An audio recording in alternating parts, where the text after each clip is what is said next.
Welcome to Subramani. 3.5 years ago, exactly to the date, I'm talking of March 2020, the world was in a panic. There is no doubt about that. COVID had hit. We didn't know how many people would die. If you believed the Washington Post and New York Times of the world, we thought at least 20% of the Indian population would get wiped out, or such nonsensical things were being thrown at us. We didn't know whom to believe, what to believe, how much to believe. We didn't know how many people would die. We didn't know how the governments would react. We had no clue. I remember telling somebody asking me about the market. I said, I don't even know whether people will buy pants if everybody is going to work from home and shoot and work on the camera. All you need is a shirt, right? So will people buy cars? Will people buy pants? Right? Nothing we could predict, and we had to still be optimistic or whatever about the markets. The most optimistic replies that I was getting in, say, March, April of 2020, even from good pharmacists, people working in pharmacy companies, doctors, etc., was about 900 days, 800 days, 900 days for the vaccine and things like that. Right? So there was absolutely no reason how you could have been an optimist. The wildest optimist thought the recovery will take about 2 years, right? The pessimists, of course, would have thought maybe 5 years, 6 years, but I did not meet anybody who said that the market would recover in 6 months or 7 months. But I remember talking to some trainers and saying, I think in about 6 months we will start doing physical training again, right? That didn't happen. I was wrong. I had no clue how quickly the market would recover, and I think most of us were in the same category, that we had no clue how quickly the market would recover.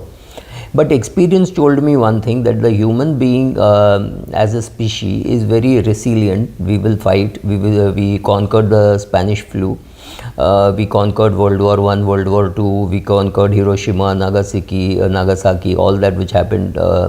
The amazing amount of killings, I wouldn't say amazing, perhaps the killings that Winston Churchill did. We conquered everything and we are standing tall. And so I was optimistic about buying shares, and I actually thought if it doubles in 3 years, it would be a fantastic deal to do.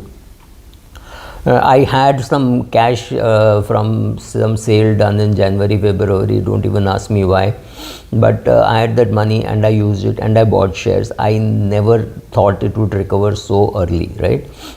September 2020 we were hitting all-time highs, or maybe October, November 2020 we were hitting all-time highs.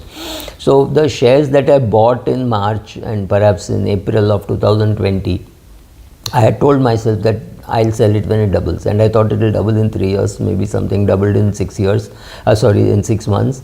I recently sold a share which went up 7 times, yes, 7 times from my purchase price, almost 8 times from my purchase price. I sold it recently, thanks to the regulator. I'm not naming that company. I never in my wildest dream thought that it would go up so much. I knew it was a great buy at the price at which I bought, so I sold off now at 7x of what it happened in 2020. So in 3 years, if it can go up 7x, that's a fantastic return. But most of the other shares I sold off. But that's not the purpose of making this video. The purpose of making this video is, if we had all sat around in March 2020 and said how much time will it take to recover, I don't think the consensus would have been 1 year, right? Impossible.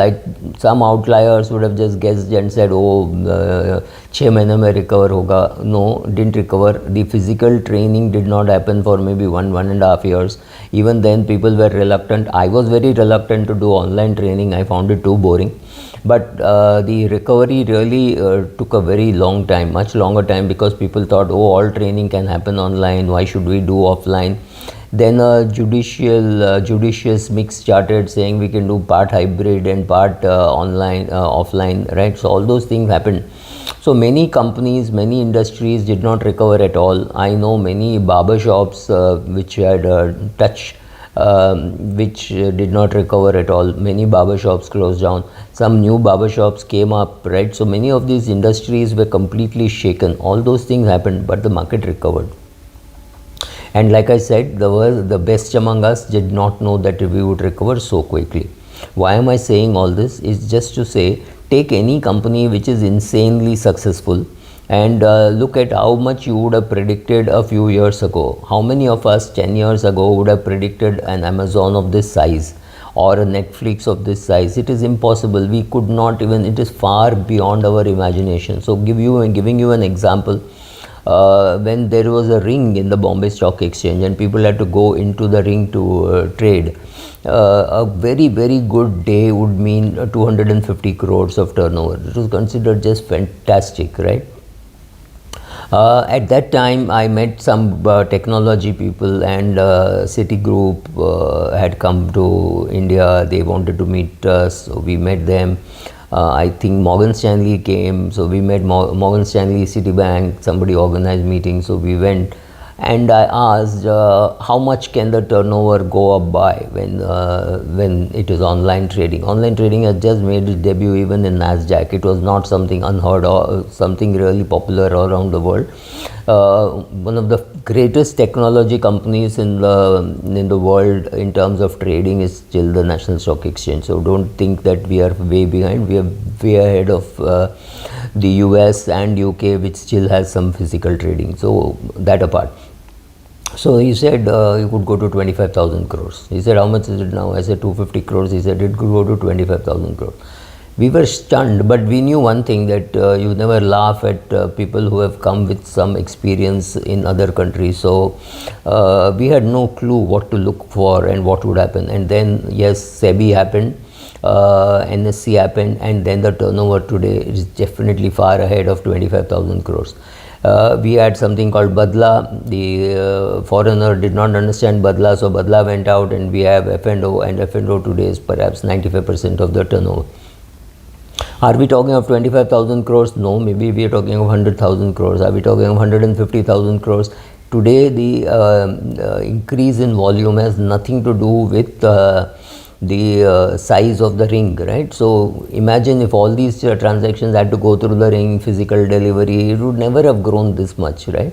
So none of us in our wildest optimistic numbers could have predicted this. So having said this, let us look at Zerodha numbers.